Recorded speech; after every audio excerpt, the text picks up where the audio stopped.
A recurring problem within our nation is poverty. The highest rates of poverty across our country exist in our nation's capital, Washington, D.C. Since 2000, poverty rates have continued to increase and reached a peak in 2006.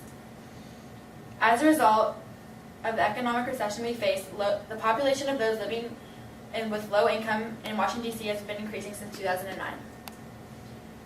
Even during times of strong economic growth, poverty remains high. If our nation's economy can prosper while poverty rates remain unchanged, it is crucial that action is taken to make a change in order to completely be a thriving country. So far, the only correlation between our economy and shifts in poverty is the rate of unemployment and pay rates. More individuals seem to fall into poverty during times of high unemployment, yet when our company begins to flourish, again, it doesn't quite pull enough of those individuals that fall into poverty back out of it. This results in the continuing increase in poverty rates that we as a nation must resolve. Segregation among those living in poverty is also evident in our nation's capital. Only 4% of white neighborhoods include 30% or more families living below the poverty line, whereas 38% of black neighborhoods have 30% or more families living below the poverty line. Even though racial segregation has greatly diminished as a whole across our country, a large area still affected is within Washington, D.C. Although many seem to believe that it may be due to differences in level of education, the gap between white children and black children completing high school is not that great. 97% of white children completed high school from 2009 to 2013, and 82% of black children completed high school from 2009 to 2013. It was stated by Richard Florida and Charlotta Melander that all three types of segregation, income, education, and occupational, are associated with one another. Segregation also leads to negative implications for gaps in our opportunity, which halts the improvement in poverty if people aren't given the same opportunity to change their economic fate. Some statistics as follows serve to give you a better idea of the true poverty rates occurring within our nation's capital. In 2013, 28% of children in D.C. are living in poor families and 20% are nationally. 54% of those children do not have a parent that is employed, and 61% of their parents did not complete their high school education. Most of those parents, approximately 89%, are single parents, 40% of them being black and 21% of them being Hispanic.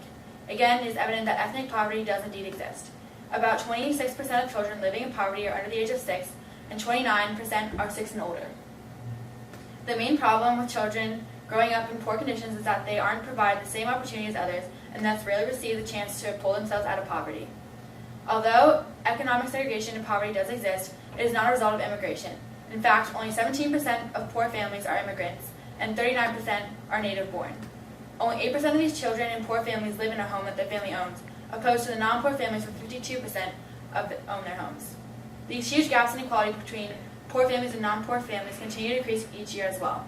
By recognizing all different categories in which the poor struggle the most, we can focus on those first in order to help make a change. Recently, in 2011, nearly 1 in 5 residents of Washington, D.C. were at or below the poverty line. The Coalition of Human Needs found that the poverty rate was higher than any state in D.C. From 2007 to 2009, the number of people living in poverty rose to an estimated 19% of our nation's capital. From 2008 to 2011, homelessness among families also increased by 46%. This is a dramatic increase that continues to increase as we speak. Another factor that affects poverty rate is the widening income gap. In Washington, D.C., the income disparity is larger than any other, thus a strong factor behind our high poverty rates as well. Child poverty continues to be a main concern as well within D.C., currently at 30.4% rate. According to Washington Post, 1 in 3 children live in poverty, which is almost twice the national average. According to the Children Defense Fund, the racial disparity within Washington, D.C. correlates to the high child poverty rate. 31.3% of African American children live in poverty compared to 2.3% of white children. To resolve this issue, many faith-inspired volunteers have made an effort to help the poor and reduce poverty. However, them alone is not enough. Together as a nation, government, and individuals, we must take it upon us to do something to change the fate of our nation. No longer shall we allow poverty rates to increase or families and children to suffer and lose lives due to poverty. On average, each night there are 7,784 homeless people in D.C., and more than 57,000 residents live in extreme poverty. Due to the lack of affordable housing and increasing rental prices, these numbers will continue to grow. Now, in hopes of ending poverty and homelessness, as a nation, we need to come together against the struggle of poverty. We need to look it in the face and say no more. The government needs to change some policies within our economy to allow the poor to catch up with the rest of society. By providing aid to help those out of poverty, like we did post war in Europe in 1940, there's a great chance that we can greatly decrease the rate of poverty. While government does so, us as individuals need to lend a hand to speed up the process.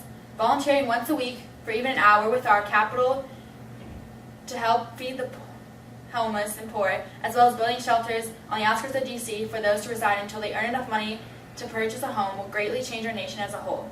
Cutting down on racial discrimination when hiring new employees in order to give everyone equal opportunity to earn sufficient income will also help bring those 38% of black families out of poverty. If government encourages business startup and cuts down on taxes on new businesses, hiring people will become more affordable and decrease the unemployment rate. Also, more individuals will start businesses and more job opportunities will also exist. As neighbors of those living in poverty, we must also encourage the children to receive an education and donations at every public school to fund the long-term education of those children living in poverty will help to change the fate of those children. There are over 6 million people within the D.C. metro area. If even half of us donated $10, $30 million will be given to help those in poverty. This money could be used to fund the education of those children, feed the poor, give them clothes, and provide pay from simple but necessary jobs such as landscaping and trash cleanup in our cities. Also, more than just helping those already in poverty needs to be done to completely see a decline in poverty rates. We must help to stop those not yet in poverty from falling into poverty.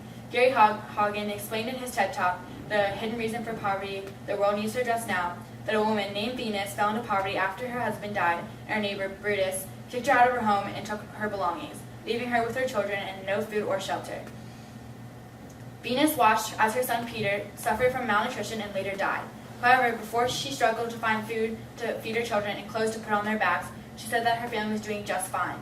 This is something that us as a nation need to stop. No one stopped Ruth from taking Venus from her home and thus forcing her family into poverty. We need to be more aware of the violence and struggling of the others within our community and help stop the violence that forces them into poverty. If we take these steps and actions now, starting with our nation's capital, we will see a decrease in poverty rates now and a great decrease long-term if we continue to make an effort to end poverty. We cannot stop the movement until significant changes have occurred. There will always be people at the bottom of our economy, but as long as we end suffering and bring those at the bottom to a place that is livable and humane, our nation will prosper as a whole. Thank you.